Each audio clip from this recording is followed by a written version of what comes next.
Hi, everyone. Thank you so much for joining us this evening for our panel uh, to discuss the importance of affirming healthcare across the lifespan and the implications that has for not just social determinants of health, but also long-term health outcomes. I'm Gulnar Farasta. I am the Director of Programs at the LGBT Community Center of Greater Cleveland. I am so grateful and honored to be in the company of these amazing, fantastic experts in the healthcare system from all three healthcare systems here in Greater Cleveland. And so I want to welcome you, and we're going to get started. Before we begin, I just want to acknowledge that the land that we stand on and the place that we call Cuyahoga County is the land that was claimed by the United States government through force, displacement, and treaties negotiated in bad faith. We acknowledge the Shawnee, Miami, Erie, Ottawa, Potawatomi, and Haudenosaunee Confederacy, whose lands we stand on, and the thousands of Native Americans represented over 100 tribes who currently live in Northeast Ohio today. Thank you to the Committee of 500 Years and the Lake Erie Native American Council for creating this statement. With that, I would like to welcome our esteemed panelists. We have Dr. Shubham Gupta, who is the Director of Surgical Gender Affirming Program and the Urology Institute at University Hospitals. Dr. Allison Myers, who works in family medicine and is also a provider with the Metro Health Pride Clinic. And Dr. Henry Ng, head of lesbian, gay, bisexual medical care with the Cleveland Clinic. Welcome, and thank you so much for being here. In terms of this panel, one of the things that's really important to us here at the center is to make sure that we're constantly advocating for and creating equitable access to systems of care and providers out in the community for our LGBTQ community that we serve. This initiative that you'll see over the next few months, this panel is a second in a series of panels to really support resiliency and long-term health outcomes for LGBTQ families and children. This really embodies the center's approach to serving the LGBTQ plus community from an intersectional, multi-generational lens. As many of you know, but for those who don't, the center is a one-stop hub for many within our community to access the resources and services they need in a setting that is safe, affirming, and really centers the LGBTQ plus identity, especially for those that are most marginalized and underserved within our own community. So the center's partnership with our healthcare systems in Greater Cleveland further strengthens our mission to advocate, educate, support, and celebrate the LGBTQ community of Greater Cleveland and Northeast Ohio in general. So why is this topic important? One thing that we've learned in the last few months, actually in the last year or so, what has received greater visibility is the intersectionality within which we all live, the different identities that we occupy and how those impact the way that we are able to access and navigate systems. In terms of healthcare, people's race, their sexual orientation, their identity, their income, their social standing, they're all factors in that have an impact on how folks are able to access medical care and also the quality of care that they receive. And for Black and Brown individuals of the LGBTQ community, these these are actually social determinants of health, and what happens is that these social determinants are often the source of the inequities that leads to substandard care. So today we want to dig a little bit deeper into this topic to better understand why equity in access to and the quality of healthcare, especially LGBTQ plus inclusive healthcare, is vital for our community and the long-term impact that has on disparities, but also talking a little bit about the contributing factors. So I would like to invite our panelists to just share a little bit about themselves. If you could share your pronouns, your your specialty area in the work that you do, and just a little bit about your experience working in the area of LGBTQ affirming healthcare. I would like to invite Dr. Ng, if you would like to share with us first. Hey everybody, it's really nice to see you and hear you today, and finally get to put faces to names. For those of us who work in town that are always quite busy seeing patients or taking care of patient care needs and other things, but to be able to connect outside of our buildings and our organizations, and to have some common camaraderie. So I'm so excited that I was able to participate and be invited with this. So thank you. My name's Henry Ng. I go by he and they, and I began my own personal journey as a queer API person in healthcare, when I was a medical student, and recognizing that, there weren't a lot of other folks who looked or had my lived experience when I was in medical school. I did learn about queer health, but this was at a time where a lot of our training was focused on the HIV pandemic. And at that time, the new class of medications were protease inhibitors. So it was like this kind of game changer that changed the lives of many people, to be able to live with HIV as opposed to be always dying from HIV. That was a dominating theme in the mid-90s for those of us who were around at that time for our training. A lot of the other identities and discussions that we have now weren't happening back then, for lots of reasons, no one's fault, but things have changed and evolved. And I think it's really important that when we talk about the needs of diverse groups of people, that we think about, how folks hold multiple identities simultaneously, but not all of those identities are always at the forefront at all situations. Sometimes perceptions of one identity over another may be some things that are positive, giving us benefit or privilege, and sometimes they may be negative, and they may be things that place targets on our back. Both as individuals as well as healthcare professionals, we need to be aware of these things when we're discussing and talking about the health of queer folks. So I've been here in Cleveland, working in LGBTQ health since 2007. And most recently, I've been here at the Cleveland Clinic, working the Center for LGBTQ Health, primarily as a physician in primary care. I'm trained in both internal medicine and pediatrics, though most of my care right now is in adolescents and adults.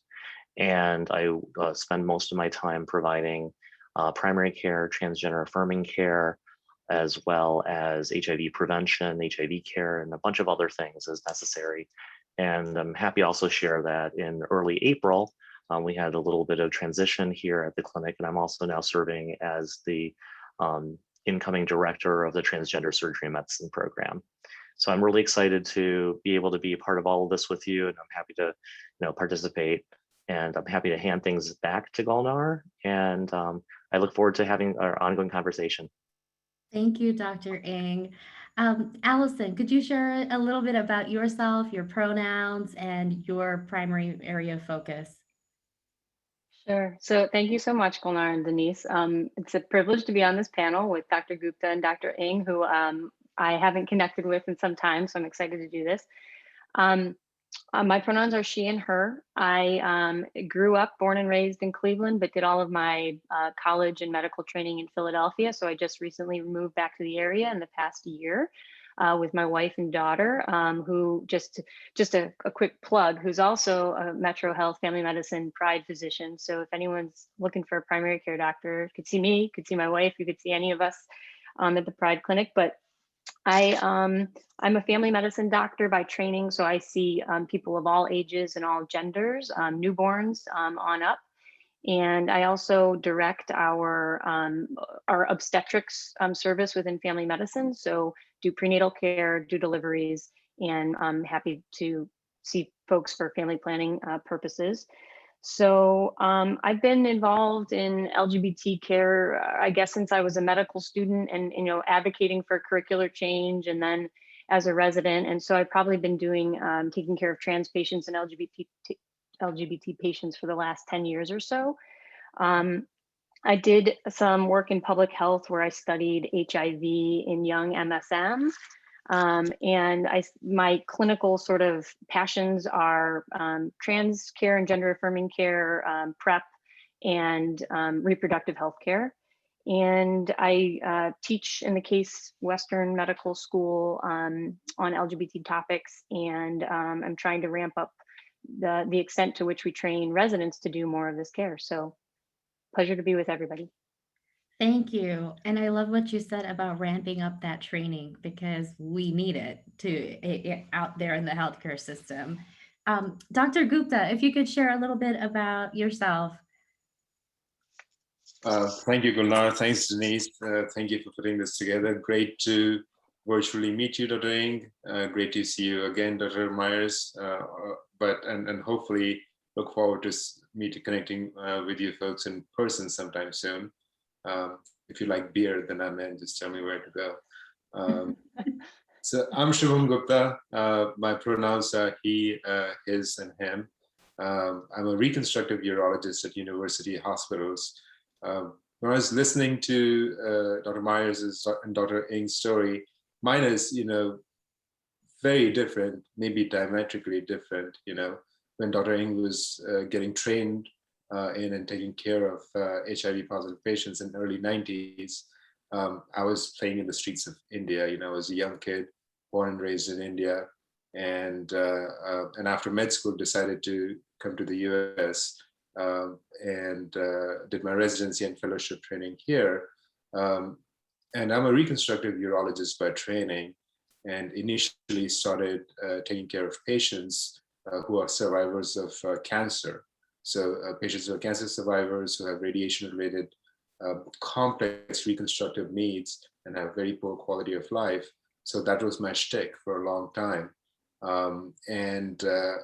As it so happens, there's a natural overlap and alignment between reconstructing survivors of genitourinary malignancies as well as gender affirmation surgery, especially bottom surgery. So I started seeing patients who'd had surgeries elsewhere, who had bottom surgeries elsewhere, and had complications from them. So somehow the word got out that we were, and this is back in Kentucky. So this is at University of Kentucky in Lexington, which is not necessarily a mecca for transgender or gender affirming care, but we did have a core group of highly committed individuals from different specialties who were invested in this population.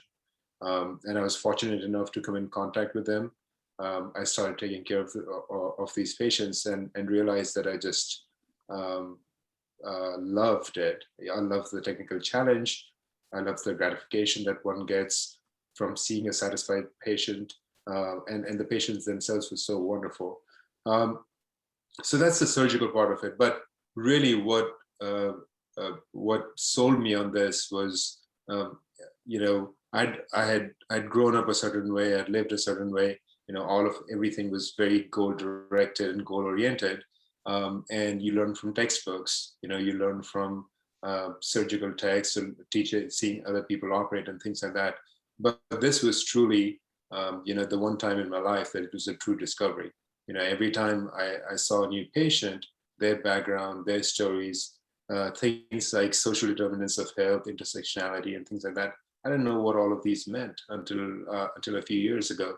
And when I looked into it, and not just from a textual perspective, but more of an epistemic perspective of how they align with many of the patients that I was taking care of. It really, propelled me to look further into this and commit to taking care of these patients. So right now, I'm at university hospitals, and I'm in reconstructive urology. I'm the chief of the division of reconstructive urology.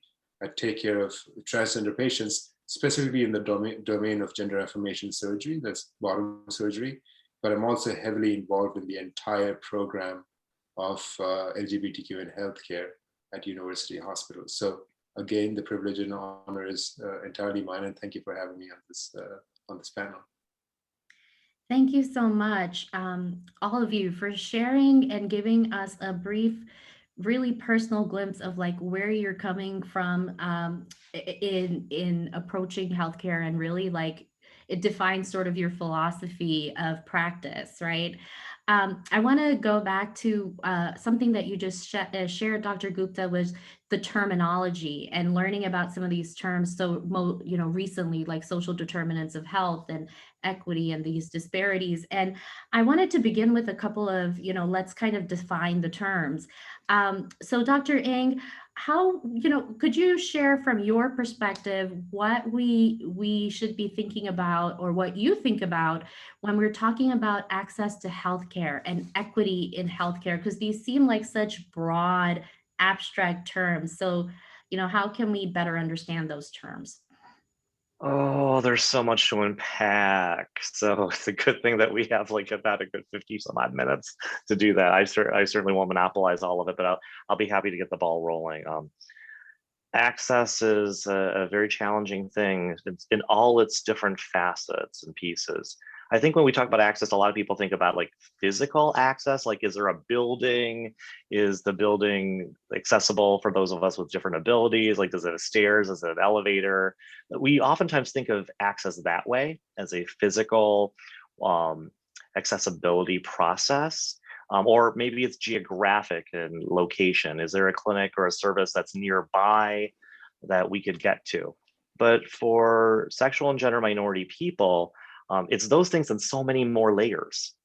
So we have layers like the experience that people have had with institutionalized racism and being mistreated, maltreated for how they appear and how they live and how they're perceived, especially for BIPOC folks. So a lot of folks may be gun shy of coming to any health center because of negative experiences they may have had in the past. And it's very hard to build rapport at times because of that. So accessibility doesn't necessarily only mean physical things. It certainly may represent other aspects like emotional safety, the place where you can be yourself and express yourself. I think at all our centers, we try to create spaces that are safe for patients to be who they are, and for them to let us know about who they are, to share their names, their pronouns, their chosen family, as well as family of origin and other family legally or otherwise defined. Folks don't always feel safe to do that or welcome to do that. So I think that that's a piece of that as well. Accessibility, this is maybe not as relevant to the idea of being accessible, but the skill set of the providers, if they have a distribution of providers in a geographic area who have the ability to provide PrEP, to advise and discuss gender affirmation care, whether it's medical, behavioral health, surgical, other things. There are lots of folks who can do this type of work. However, they're not always distributed where everyone can easily get to them. And we also have to think about the social economic factors like having employment, having insurance. Lots of people are underemployed or unemployed, where having insurance access and being able to get into those services is completely determined by these financial constraints. So I think that these are just some of the barriers that we start to think about. We haven't even gotten to like linguistic barriers and cultural barriers and other types of things, but I think they become very, very layered. So it's important to think about this as being a very multifaceted process and a multifaceted discussion. Thank you. I want to, you shared so much right there, and we'll definitely be unpacking a lot of this as we have our conversation. But Dr. Allison, and I want to apologize and acknowledge that I referred to you casually like I do as Allison when I asked you to introduce yourself, but this is Dr. Allison, and I think that's very important, especially when we're talking about equity and the intersectionality. So Dr. Myers, I wanted to see if you could maybe help us understand the difference between equality and equity when it comes to accessing systems of care, right? Because a lot of times people tend to lump these terms together or use them interchangeably. And I know you've done a significant amount of work when it comes to looking at minority communities. So if you could maybe unpack those terms for us a little bit.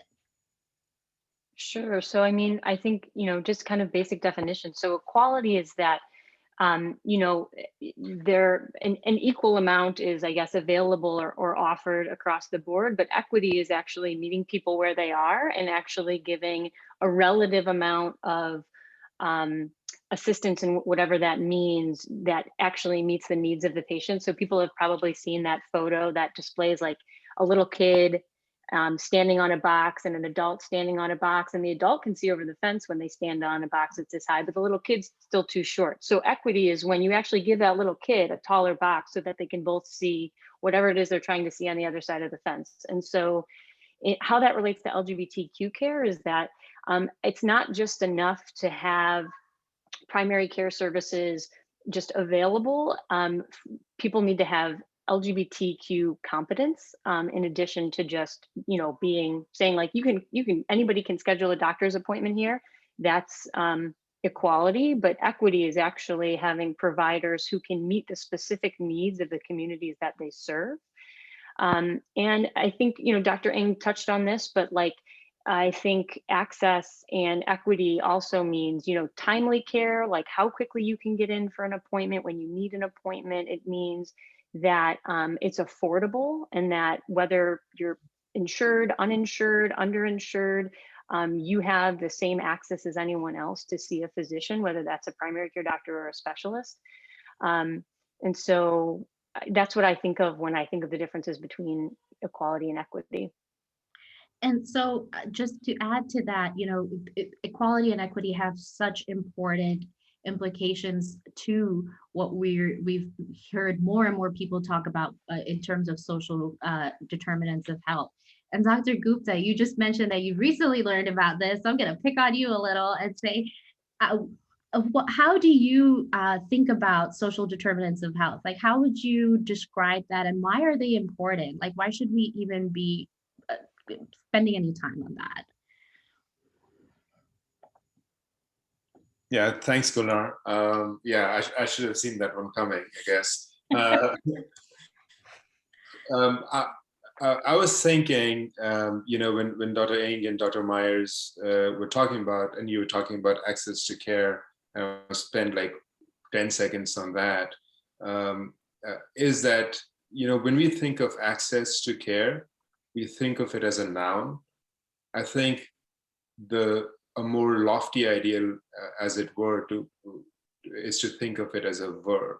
So not just the capacity, not just the possibility that someone can get access, having equity so that they have a better chance of being able to get access, and then also nudging them in the right direction if need be, because we know that there are many communities, circling back to some of the lack of trust or erosion of trust, or just general recalcitrance to engage in any kind of interaction with the healthcare community. So I think all of those things are important. And if we want to be proactive about improving healthcare outcomes for all, we have to factor that aspect in as well. So coming back to social determinants of health, there's obviously the taxonomic definition and classification of it, and basically it is really the conditions in the environments where people are born, live, learn, work, play, and everything that forms the social contract, every fiber of it, how it shapes their healthcare outcomes. This is, this has tremendous importance and relevance to the overall health indices of a society, from infant mortality to maternal mortality, to rates of vaccine immunizations for children, to rates of vaccine adoptions for SARS-CoV-2, and the capacity of someone to engage in an economic and socially productive lifestyle because of what their social determinants of health are. We know that there is enormous economic impact of poor health outcomes in the LGBTQ community, or any community for that matter. The loss of social productivity, the loss of economic productivity, they're all big things. So I think the impetus to, towards acknowledging social determinants of health is very important. It is but just the first step in a long journey we have ahead of us, because although social determinants of health, it's further broken down into several different domains, but it is a widely encompassing term. But in order to address any specific parameters, we have to dig down deeper and dissect out which specific determinant applies to which population or which person, and see if we can, not just at the macro level, but also at the micro level, how we can affect change. Thank you. So just to piggyback off of that and a lot of what everybody shared, when we're talking, you mentioned these different domains, and one of the things that I want to think about when we're looking at the different domains is continuity of care across the lifespan, right? So one thing I'm really excited about is the fact that all of you serve different folks at different sort of junctures within the lifespan. So we have the entire lifespan of care represented here, which is really cool, from prenatal to geriatric. And so when we think about that continuity of care across the lifespan, one thing that has been brought to light over and over again is that there's these major gaps that happen at these major transition points, right? So from pediatrics to adulthood, there's usually a big gap, and people fall through the cracks and fall out of care. And then even like from adulthood into more specialized geriatric care, again, people sort of tend to fall through the cracks on that. So if you could maybe talk about like what are some of the factors that lead to that, particularly for the LGBTQ plus community, and what are some of those long-term health implications that occur when those gaps happen at those major transitional points. I'll open this up to anyone. Feel free to jump in. Or should I do eeny, meeny, miny, mo? Let's go with Dr. Allison. Sure. Yeah. So yeah, I think that's the beauty of primary care physicians like Dr. Ng and myself, who have the ability to take care of people from all ages. And so that applies to family medicine and medicine pediatrics doctors. And don't get me wrong, I mean, there are wonderful pediatricians and there are wonderful adult medicine doctors, but I think, we're trying to intentionally bridge that gap and prevent those gaps in care by caring for people throughout their life. I think that there are many reasons why those gaps happen. I think some of them are just as people grow and develop and move and relocate, and there's of course all of those factors. But I think especially if you're a queer person, a lot of times you come to realize those parts of your identity when you're an adolescent or when you're a teenager or when you're a young adult. And if you didn't have an affirming or a positive experience with, say, your pediatrician or somebody who maybe never asked you about your sexual identity or your gender identity, or you've had negative experiences like so many queer people have had historically with the healthcare system, then you're not eager to find a new primary care doctor, and that can certainly create gaps in care. I think that one of the beauties of being a doctor who cares for people of all ages and all genders is that you not only take care of a patient, but you also take care of potentially their whole family, which really lends to just having a greater depth of ability to care for somebody when you also care for their partner and you also care for their child or their mother. And so I think that primary care is part of the solution to a lot of the just expansion of primary care training. Primary care physicians is part of what is going to help create access for everyone, geographically across the country and just moving forward. So I want to pick apart a little bit around, you mentioned some of the unaffirming experiences that folks have, or not even being acknowledged of their identity or their orientation, because it's something that doesn't even, a provider doesn't even think to ask about or acknowledge. So Dr. Ng, you've been serving doing medicine in community for a very long time and have had a tremendous amount of experience with our community, particularly here in Cleveland, right? And so I wanted to know, well, I wanted to know, you've also seen firsthand some of the fallout of that when that care doesn't happen, when those transitions are not made to continue care. Can you speak a little bit about what you've seen in terms of the outcomes? Sure. Well, and I also want to say, as part of this conversation, I do believe that things are improving, but we are far from done. So I do want to put that out there, that the fact that we're having this conversation now as a citywide panel talking about LGBTQ healthcare in Cleveland and really Northeast Ohio is something that we didn't have when I was in residency here in 2001. At that time, we're talking about 20 years ago. And I guess maybe that does make me old. We won't go there tonight, though. But at that time, I had asked people about, just queer health education, or at that time, we were just talking about LGBT education. We didn't throw the Q word around as much. And there really wasn't a lot of discussion outside of specific areas of like HIV care, for example. And when we started to recognize certain elements of the epidemic that affected subgroups more than others. So we started paying attention to transgender women and transgender women of color with HIV. But it was in pockets and focused areas where we would hear and learn about elements of LGBTQ health. Meanwhile, LGBT people were experiencing all types of health issues and problems and concerns that may not always have been well addressed.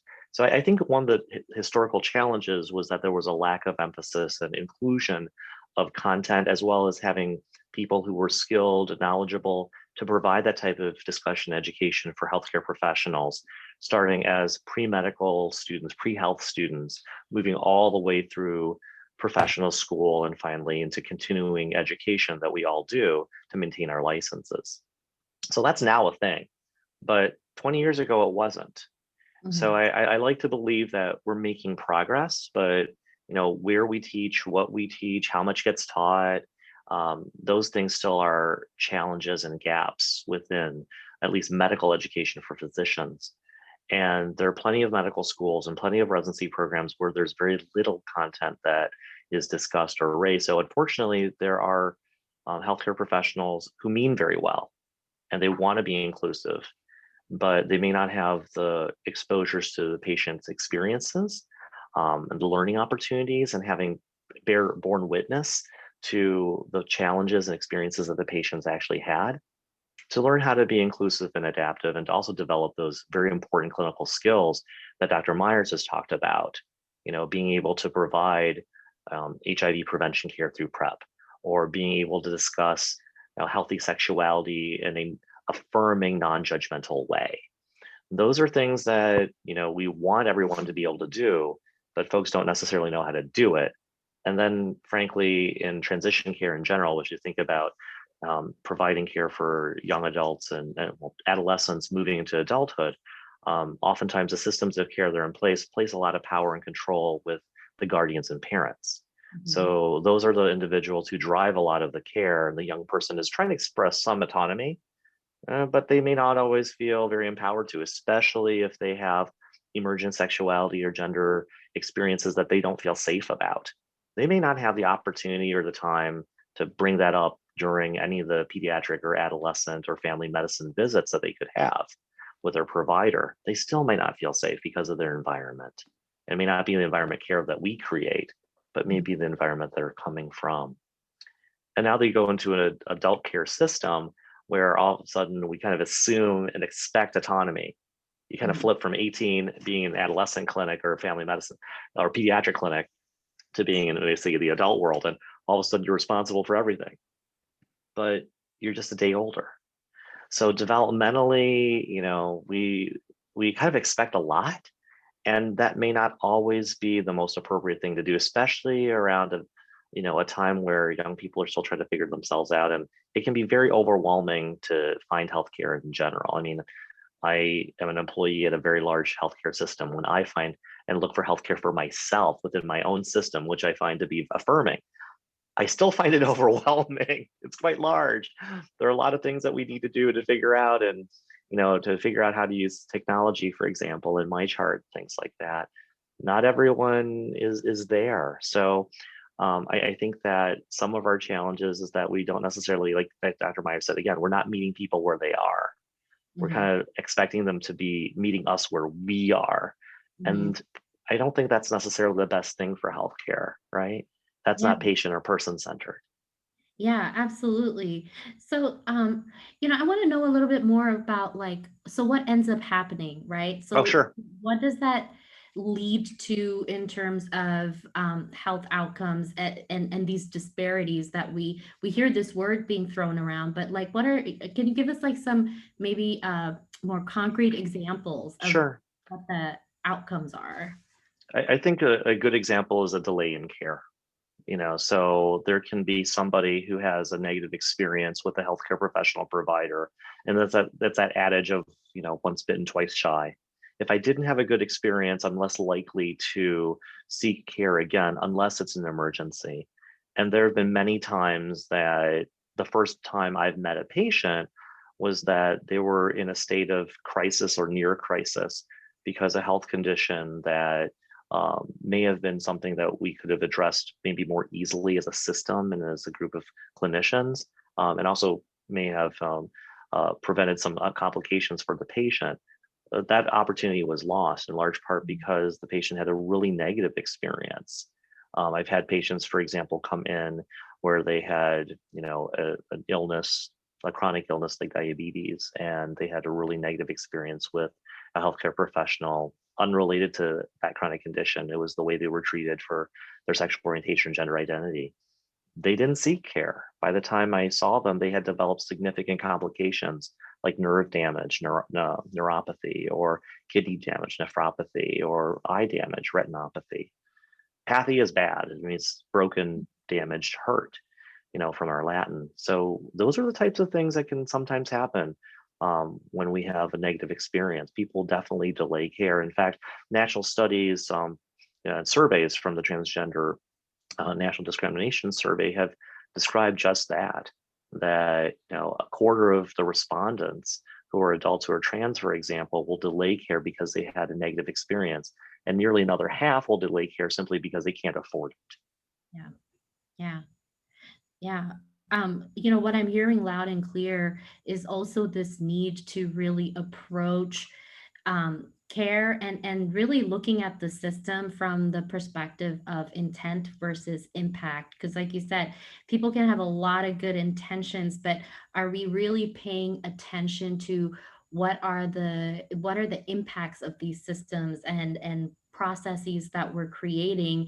And so I want to come to you, Dr. Gupta. A lot of what we're hearing over and over again, at least to me, what's coming out is this need to really take an intersectional lens and really look at, what are the different identities, different factors that contribute to further compounding the impact of many of these really life factors, quality of life factors, and it also has an impact on quality of life, right? So I wanted to know from you, what, especially when it comes to BIPOC and queer folk accessing care, how have you seen this intersectionality play out in your experiences in serving the community? Where we've heard a little bit about where we were, but more around where we've come and where we need to continue to push forward. Sure. Thanks, Gulnar. Yeah, I mean, I think I think one of the most visible instances of intersectionality at play is the scenario that you described, which is when I'm taking care of, primarily again in my own practice, not talking about the system as a whole, which I will later, but in my own practice, taking care of patients who are seeking gender affirmation surgery. And a large proportion of our patients are people of color. So that's one, if you look at the intersectional matrix, that's one thing. They're trans, that's another thing. Sometimes they have poor insurance. Sometimes they have lower socioeconomic status. Sometimes they live in a neighborhood that's not entirely safe. Sometimes, when we talk to them about eating healthy or quitting smoking before surgery, they can't really do that because it's cheaper to buy food that's not necessarily healthy for you. So all of those things kind of play a huge role in shaping their interaction with the healthcare system, in shaping their healthcare outcomes. So I think it's extremely important for any individual practitioner as well as a larger healthcare system to look at healthcare outcomes through an intersectional lens. We are definitely one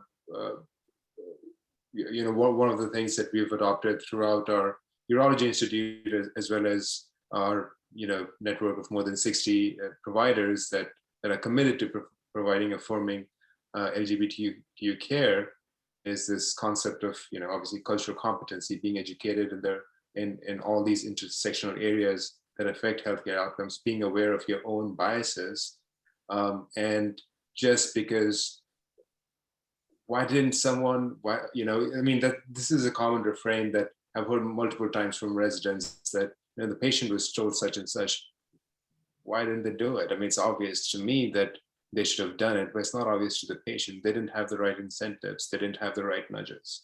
So, and we didn't factor in all the barriers that they have to do those things. So I think it's extremely important to factor that in any discussion of healthcare outcomes when we're talking about a community.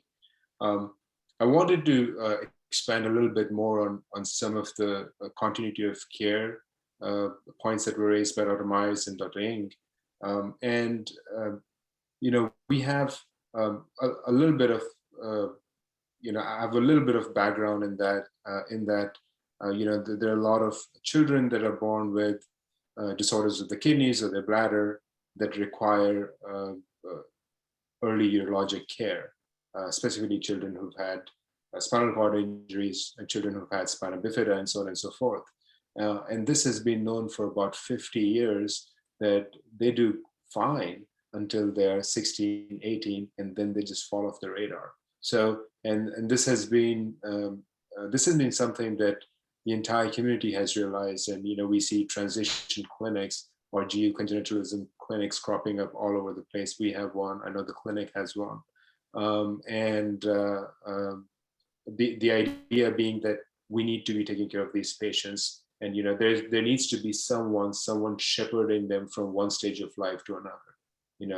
Whether it is someone who's holding your hand, whether it's a life coach, metaphorically speaking, someone who's just kind of nudging you along.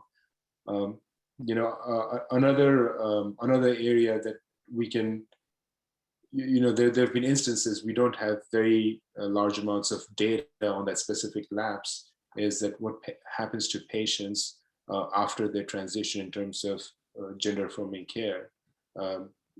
Trans women, after they've had their vaginoplasty, are not always told that they still have a prostate and can still get prostate cancer and still have to get prostate cancer screening.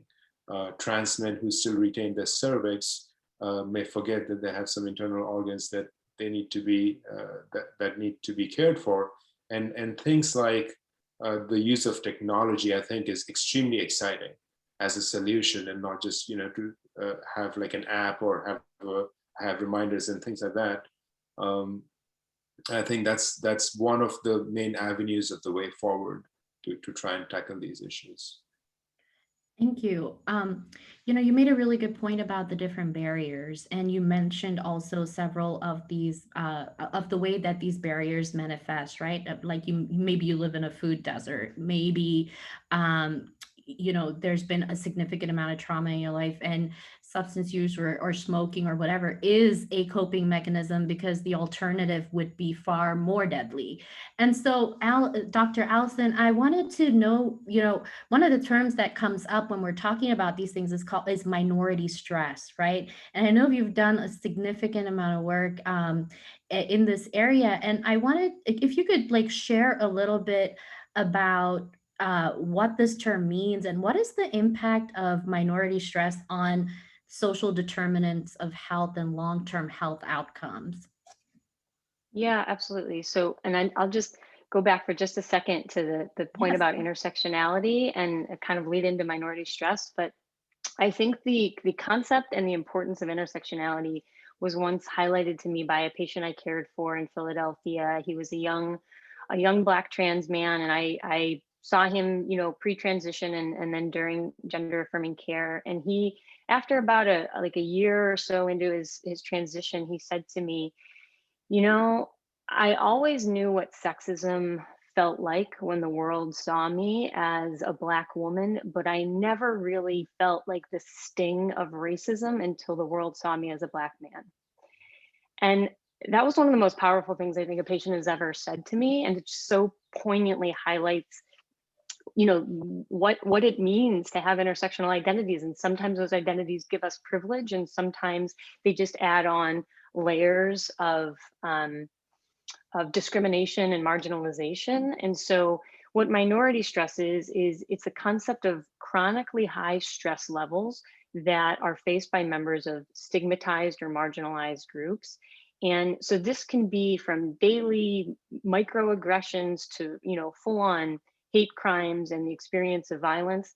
But these things actually cause a physiologic response.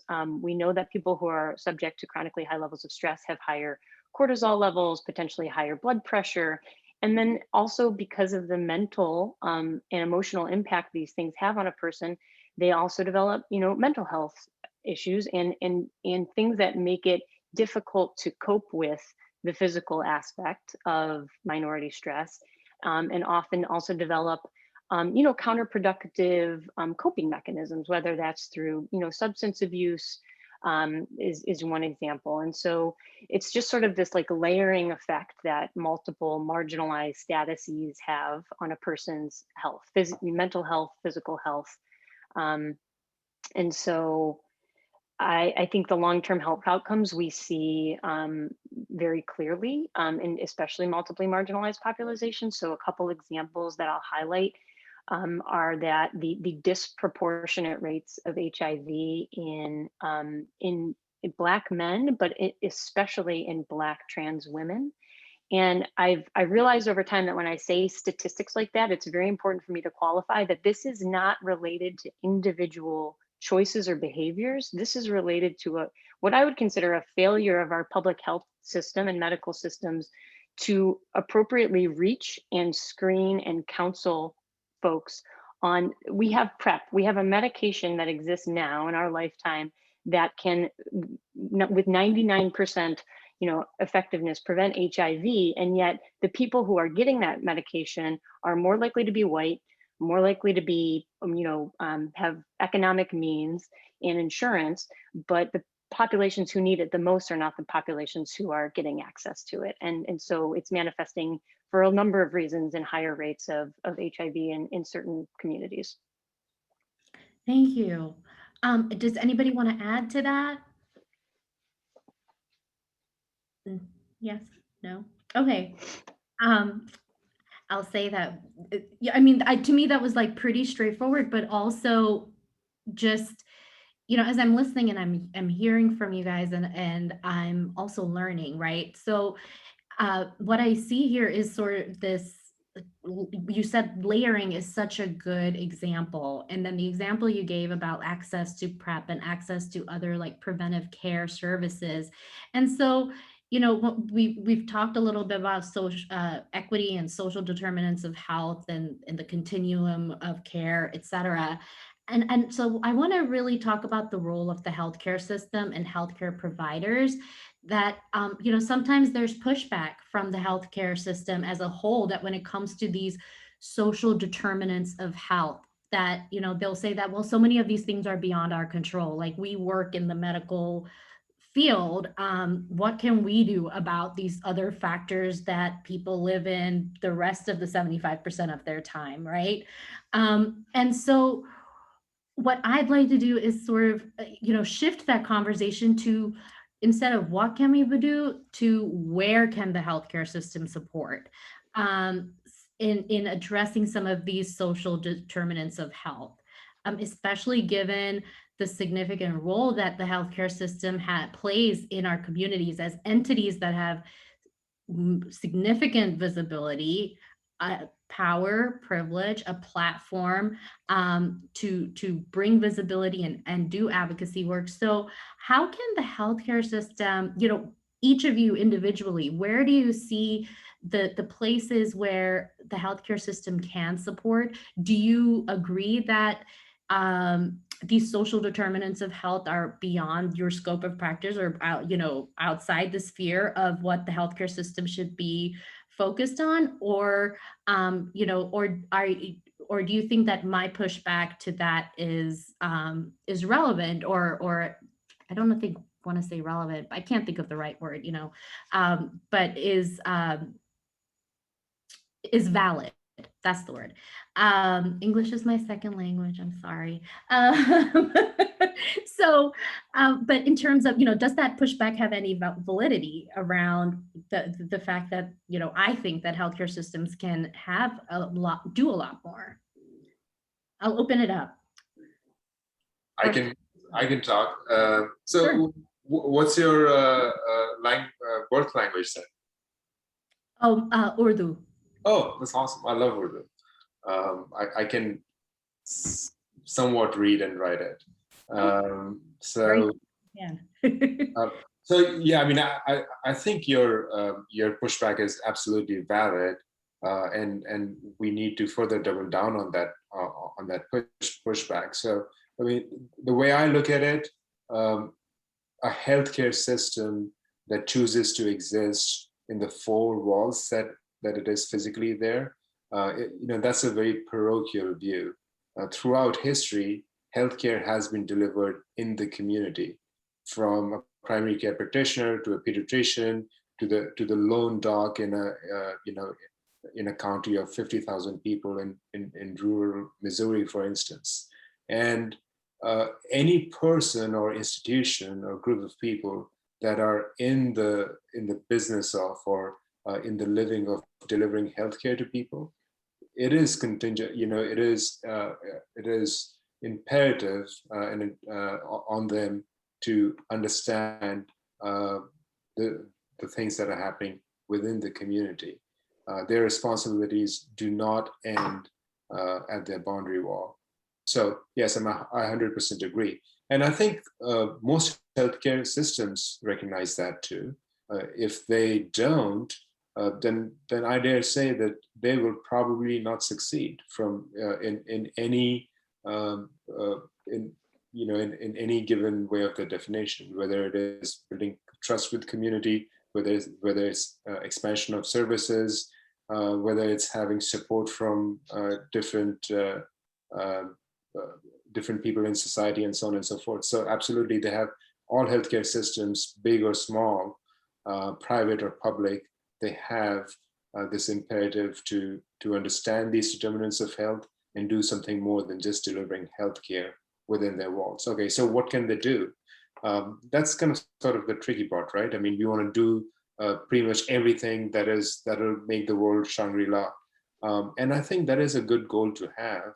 We just need to break it down, unpack it, and figure out certain key deliverables that we can achieve in certain periods of time, and at the same time send set long-term objectives. So I think the easiest way for a healthcare system to make inroads is to just interact with members of the community. is to have community advisory boards in various situations. You know, if it's an office taking care of children and women, then have a community advisory board representing stakeholders from that community. If it's an enterprise taking care of LGBT folks, then have an advisory board relating to that. Have community engagements, support the community in terms of, you know, whether it's free services, education, seminars, community-based participatory research. There are multiple different tools that one can use to instantiate that stuff. And then give them, and we're talking about money. So yeah, and lots of money. Well, he's No, we're not snapping talking his about. fingers in agreement. Oh, got it. Yeah, so I think all of those tools are present, and it starts. The good thing is with most healthcare systems, smaller units like departments and divisions and service lines can engage in these endeavors without having to have the imprimatur of the entire enterprise. You know, you don't. You know, it's not necessarily like an elephant moving that you have to spend so much time and effort to take one step forward. One can be very nimble if one is thoughtful and strategic about these endeavors. Thank you. Dr. Ng, what are your thoughts? I know you got some. Oh, I have too many, but I'll just share maybe one or two. Oh gosh, Dr. Gupta brought up so many really important things. And the one thing that kind of popped into my head, especially when you started talking about the role of community and the place of community. Healthcare for so long has been providing services that are very transactional. You have an illness, I will fix it. I will give you this treatment, it will fix you. You'll be fixed. We are done. Oh, you're not fixed? Repeat. And it's a type of care that I think that it's just how we started, based on maybe, you know, a sense of science and trial and error and medical science, but it did a disservice to people and communities by removing the context in which they live, reducing people to health conditions and organ systems when they are beings with passions, dreams, experiences, things that have colored how they live and are. And without recognizing that experience, and frankly, healthcare itself is very challenging, as we're all kind of pressed for the resources and time to do that well. But healthcare systems that are responsive get that and figure out ways so that we acknowledge the humanity and individuality that people have, that we can recognize all these different pieces and parts of who they are. And, you know, also thinking about the community and involving community in those types of programmatic interventions and decisions. Just because, you know, an organization might say, we think that a group on blank will be really great for a community, doesn't mean that the community has buy-in that'll be very useful or helpful. So I was thinking about the phrase, you know, not about us without us. And that's true in research. And that's also, I think, true in care programs and different types of things, that we should have an intentional sense of inclusion and involving voices so that the types of programs and interventions and treatments that we offer are truly beneficial and received that way, so that impact and intent can meet, as opposed to being mismatched. So I think that, you know, I'm a huge fan of CVPR. I have a public health background like Dr. Myers as well. And I really think it's important for folks who are not familiar with the concept of community-based participatory research. It's a spectrum of ideas of research where you get community members to be part of this potentially entire process of figuring out what the concern and question is, developing it. Community members are involved in collecting data, involved in the experiments or the surveillance or whatever the stuff is. And then ultimately they're involved in helping put together the scientific or medical research findings, and then sharing it and describing it, and also helping community members understand why it's important and why we want to do something based on that. So again, it's a complete partnership this way, as opposed to I'm being studied or I'm being looked at under the microscope. And a lot of people who are already experiencing microaggressions already feel objectified. They already feel otherized. They feel pathologized. And healthcare systems that continue to do that are really missing the mark on an opportunity to engage. When people talk about, oh, these are difficult people to engage, they're marginalized populations and they're hard to get to, it's oftentimes because they're not speaking the same language and they're missing the opportunity to. So I think that, you know, it goes fundamentally back to one of the statements that Dr. Myers made was our intent and goal must be to meet people where they are, which also means that with open arms and open heart and open minds, we need to be able to try and begin to learn about people with respectful inquiry. Yeah, yeah, I love what you just shared about, um, you know, with for us, with us, and that integrated partnership that's just so significantly important. Um, and so when you were talking about when people sort of generalize and they say, oh, well, these are underserved, marginalized populations, they're so hard to read. And, Mike, makes me think, well, is that really the case, or is this a case of where we're really centering the discomfort of the majority? And so how do we help create a space where that decentering can occur so that we can center the voices and the needs of the marginalized and the underserved? Dr. Allison, what are your thoughts in terms of, Yeah. what do you personally envision in terms of this push? How can we do this better to address these disparities and inequities? And really, I'm sort of obsessed with this term now, this term of minority stress, because I think that it's a very recent thing that people are finally, acknowledging and willing to talk about and address, and seeing it as part of holistic healthcare.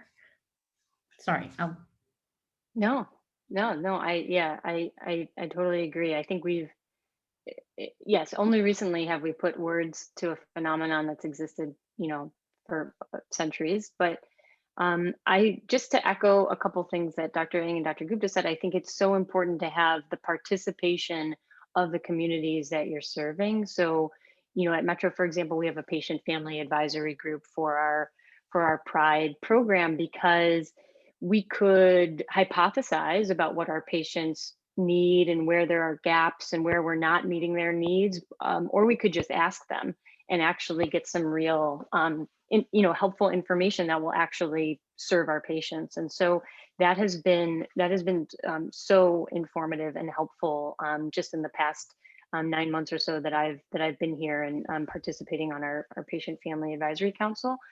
I think we talk about, hard to reach populations, but I think, like you said, Gulnar, we're centering us and calling other people hard to reach. And I think that sometimes if you say that you provide care to underserved and marginalized populations, then that means going to where people are, physically going to where people feel comfortable getting care, and not always asking them to come to us at our big, fancy healthcare buildings where you might have to pay for parking, or that are not easily accessible by public transportation, or don't necessarily know that someone's going to speak the language that you speak, or hospitals by law have to be accessible. But I think that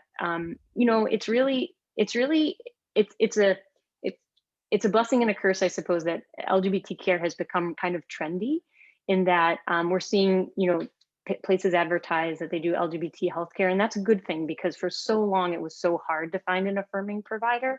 But at the same time, I think it's important for consumers of healthcare to really make sure that wherever they get their care, the institution is really putting their money where their mouth is, and actually giving them the services that are necessary to take care of people holistically, whether that's transportation assistance, social work, mental health resources, whatever it may be. But I do agree that we're on a positive trajectory, and I'm so encouraged by working with medical students and residents because they ask for experience working with the LGBT population. They want to know how to do gender affirming care. They want to know how to take care of people living with HIV.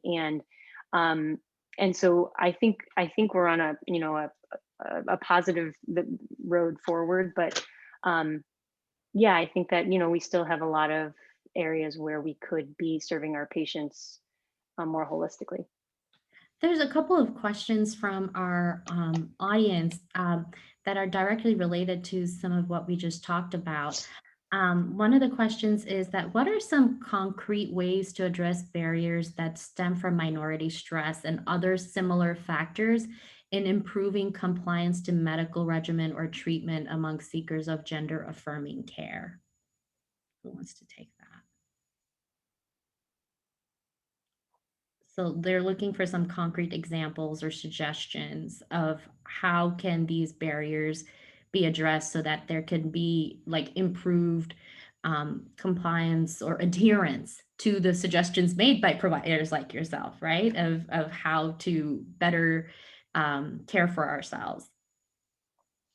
I can just say briefly that I think a long-term goal that's a concrete goal is to actually make the pool of medical providers reflective of the communities that we serve. And so, right now we have, I think less than 5% of all providers or physicians are what we call in medicine underrepresented in medicine, because they might be people of color, but specifically we're talking about Black and Brown folks who are generationally have lived in the US for some time.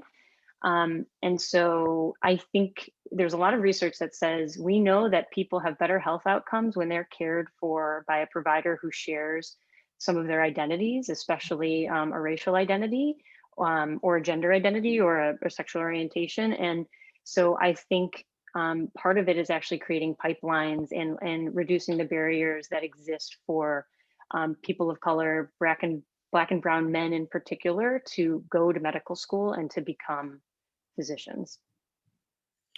And so following to that, there's another question that's more related to the long-term stress and trauma on patients. You talked about the result of that is the high cortisol levels, right, in the bodies. And one of our participants is asking if there's a course of treatment that can reverse the effects of this on one's body over time. Are there ways to sort of get back to equilibrium, I guess? Dr. Eng, Dr. Myers? Go ahead, Henry. Thanks. Unless you want me. No, I'll take a stab at it. I'll be frank, I'm not an expert on a lot of the neurohormonal physiology of the body persistently over time in terms of what data is out there, in terms of how much sustained injury or physical chronic body change can happen. But certainly we do know in the short term that physical stress can cause a lot of body changes hormonally and otherwise that can lead to things like ulcerations of the stomach and abdominal pain, or elevated blood pressures that may become chronic hypertension. And certainly a lot of the other mental health discussions and concerns that Dr. Myers has mentioned. My experience, has been probably more on the micro in the sense of I'm trying to really meet the person one-on-one and try to understand, unpack whatever they have going on. Like, for example, I had an interaction via my chart today with a young 20-something trans patient who is a college student.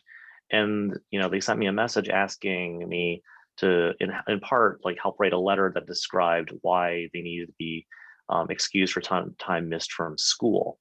Mm-hmm. And I was trying to understand, well, what exactly was going on? They talked about, how they had some troubles missing their medications, including hormonal medications specifically. And, we were addressing all the factors that had led to not being able to take the hormonal medications. That some of these were life things. Some of these were just remembering to take your meds. As a young person, this does happen for a lot of us, and I think it's sometimes challenging to stay on top of everything, especially during a pandemic. But there were also some physiologic effects. So I had to, keep an open mind and just understand, well, where's this person coming from? So not being on the medications and then having some kind of up and down hormonal levels for them affected their mood, it affected their thinking, it affected their cognition, affected their ability to do their work and have their tasks, to have those done. And frankly, if they don't have some documentation for a particular course professor, they may have a negative outcome in this course that may ultimately affect them and their ability to do well in school, to get a job, to be able to have health insurance, to have income, to maintain being healthy. So I don't want to catastrophize for this person or anybody else, but I do want to show that there is a cycle that can spin either very positively as we promote and support health, or sometimes our patients and even ourselves may be just one step away from a downward spiral in terms of our overall health and well-being because of things that are happening. When we meet patients, as we're in an office, whether we're seeing someone in person or virtually, I never know who's on the precipice of going over. I need to hold space and give people the opportunity to tell me what's going on. So even though sometimes I'll be very harried and rushed, I need to take a breath and remember, you know what, it's a millionth time for me. Yes, it's a busy day and things are kind of crazy, but the person who's coming to see me today has a story to tell. It might be a really, really important one. And let's make sure that we honor that and give space. And I think in healthcare, one of the challenges that we have overall is that we're pressed and pushed in many ways by financial and other types of burdens and things. That's another completely different discussion, but it is an impact of how healthcare is run that impacts how we get to do what we want to do and what we need to do. I think we're trying to create creative ways in order to reach patients. Many different hospital systems and programs, we all, I think, have some degree of navigation systems and navigators and people who are touch points, especially for folks who may benefit from additional guidance or being able to be directed to what that resource is, or how do you get from point A to the clinic itself, or how do you get to the laboratory, or how do you navigate these spaces so that you can get the care and you accomplish these goals. These are not easy things. No one is taught how to navigate healthcare. And I think healthcare for patients, has only become more and more complicated with more and more layers. So I think that, the big picture would be simplifying and taking away a lot of those types of bureaucratic and other types of barriers. But, in the short term, I think we've been employing, a team approach and thinking about how different groups of people or different health professionals rather, can all participate. So at the clinic, for example, our transgender surgery and medicine program has different resource nurses as well as patient navigators who all try to participate as folks who coordinate the care and work with those of us who are clinicians and give us a heads up and make sure that we stay connected with our patients, especially if somebody, misses an appointment or, otherwise is sending a message and we're becoming concerned about what's going on with them. Our goal is to make sure that we have the system wrap around them as opposed to having them, again, run to the system. So it really goes back about centeredness and trying to maintain a centered approach around patients and the care group and their chosen and families of origin. I love that. The wraparound, so important. One of the things that, I was having a conversation with a community member recently, and there was this interesting question that we were grappling with around, especially when it comes to care for gender affirmation, and this recognition that not everybody wants to fully transition. Not everybody feels like they need to have surgery. And so there's sort of, this feeling from many people that what the healthcare system does, and especially when it comes to gender affirmation and transition care, that you're being directed or almost pushed in this direction to conform to a cisgender body type, right? And so, um, how have you seen that play out? Like, are we moving away from that? What's being done to move away from this pressure to conform to a particular cisgender body expression, right? And how can, how do you sort of envision continuing to help push us away from that approach to being more inclusive of gender diversity in expression? Dr. Gupta, since you do a lot of gender affirmation surgery. All right, I'll go for it. So, there is this, there are two things at play here. On one hand, we don't want to foist any societal norms of how anyone should look like, male, female, how, quote unquote, man should look like, whether they should behave a certain way, they should look a certain way, whereas where certain attire and pass a certain way. On the other hand, for a lot of patients, for most patients, the sense of dysphoria is extremely excruciating and internal. And some of that is complicated by their interactions with the society. I mean, there's an interaction effect there.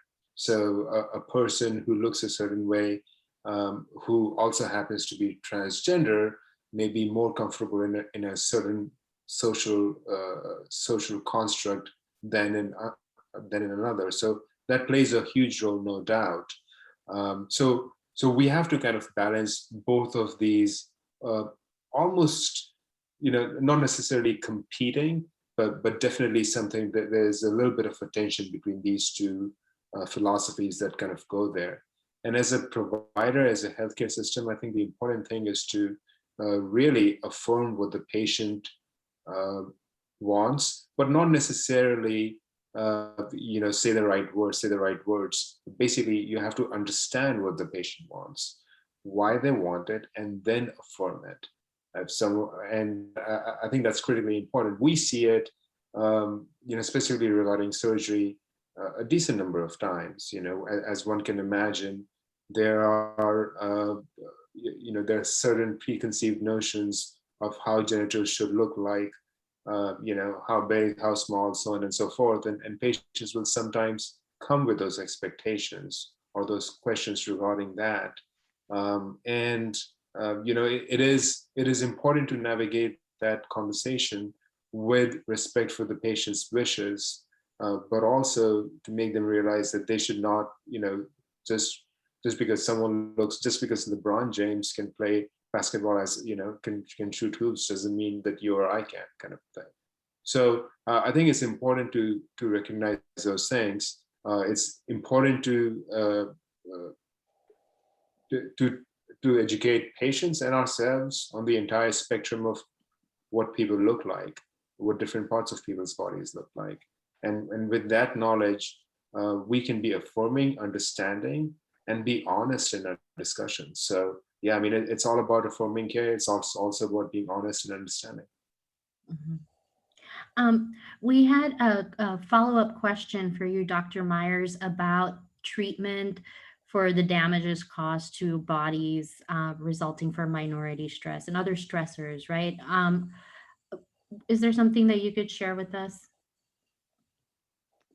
Yeah, it's a really wonderful question that I think, unfortunately there's not a great answer to. I think that what's important is harm reduction and sort of interrupting the cycle of all of the intersection of all the different things that are leading to minority stress that will ultimately prevent just additional or more long-term harm in terms of physical and mental health. So while unfortunately I think none of us can escape the things that we have been subjected to in the past, we can actively deal with them through speaking with a therapist, through making sure we're addressing our mental health as much as we're addressing our physical health. And, obviously, when it comes to the physical aspects and manifestations of minority stress, that's what all of us are here for, to help, treat your blood pressure and make sure you're getting the cancer screenings that you need, and directing you to LGBTQ competent and affirming and welcoming mental health providers.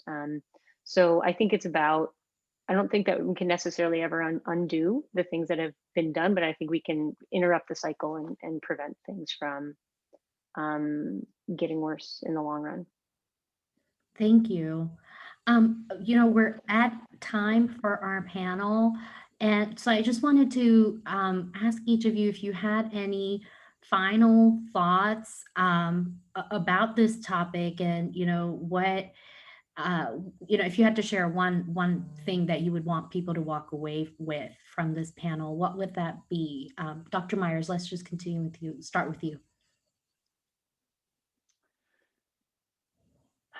I would say that everyone should know that they deserve medical providers and mental health providers who are meeting their needs, and that while sometimes it takes a time or two to get someone who's the right fit for you, that I understand the healthcare system, we place so many barriers to accessing care, and the nature of our insurance system in this country and all of these things, but that I think some people, they go to the doctor and they don't really get a good vibe, or they have a negative experience, and then they just sort of stop, and then they put their health on pause for years. And I would say, like, we're here to serve you, and if we're not serving you, then you should find someone else, whether that's a different primary care doctor or a different specialist.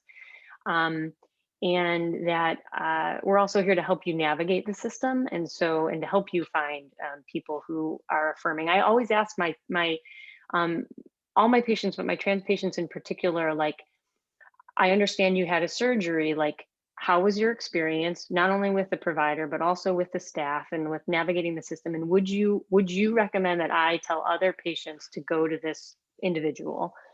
Because I never want to send somebody into a situation where they're going to have a bad experience, and then they feel some sort of way like they have to do it because I recommended it, or and so I take that very seriously. And I've had some, not in Cleveland. Cleveland has been wonderful, but in the last city I worked in, I had some patients have very negative experiences with particular surgeons, and I very much steered them in a different direction. So we're here to serve you, and if we're not serving you, you should move on and find someone who is. Thanks. What about Dr. Ng?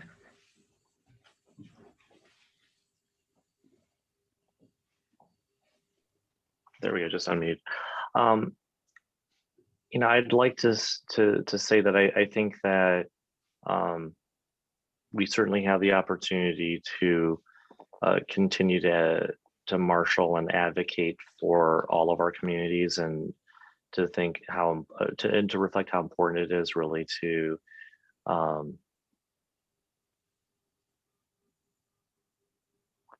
keep present the knowledge that when we're advocating for LGBTQ people and their healthcare, through improving research or addressing more education opportunities, improving the kinds of care and the way it's delivered, and removing all these barriers, that this is not done in a vacuum. We talked about going back to intersectionality. This is part of all the other movements. This is part of dismantling racism. This is part of Black Lives Matter. This is part of acknowledging ageism, and focusing on those who are able versus those who are differently abled. This is an issue of the inclusion of people who experience neurodiversity. All the other factors are still a part of this, and I think that as we can work toward creating healthcare systems that really embrace and celebrate all these aspects of us simultaneously, that we will hopefully do a better job of being able to meet people where they are and make them feel welcome, and to keep them coming back for care so that they can live their best lives and be their best selves. Thank you. Thank you. And I loved how you expanded that context to remind all of us that this doesn't happen in a vacuum or in a silo, right? You don't spend 5 minutes on your healthcare today and then everything else is compartmentalized and separated from that. Last word to you, Dr. Gupta. That's a big responsibility. I think this, just being here has been a privilege and an honor. Thank you for organizing it. Thank you for folks who chimed in and interacted. This is, we are making progress, and that is a testament to human resilience and what we can set our minds to. Even in my very short professional career, I've seen great strides being made by giants like Dr. Ng and committed advocates all across the country, across the world. Keeping I somewhat kind of keep a finger on the pulse of India, my homeland, and there are strides being made there. At the same time, there are terrible injustices happening all over the world. In some cases, they're more profound, to the extent that one can quote unquote great injustices. Well, one should not really try. But I mean, we've made great strides in healthcare, but much work remains to be done. The things that we say today are not necessarily to beat people down, to point out difficulties or take away a negative frame of mind. The way I see it, it's about identifying problems, being ready to talk about it, and then figuring out what the solutions are. Because tomorrow can always be a better day. We should strive for that. Thank you. And so with that brings us to the end of our time together today. But I really want to express my appreciation and gratitude for your time, which is so generous, and for your commitment and the amazing work that you're doing on our behalf and with us and for us in the healthcare system, and trying to really make it more accessible and easier to navigate, and just downright easier to get what we need, right? Because healthcare is a human right. It should not be just something that privileged have access to. So I really want to express my gratitude for the work that you're doing to push this forward and your advocacy on our behalf. For everyone else, thank you so much for joining us and being part of this panel and being in community with us today. Keep your eyes open for announcements about our next round of panels and other informational programming for the community. And we will catch you at the next event. Bye, everyone.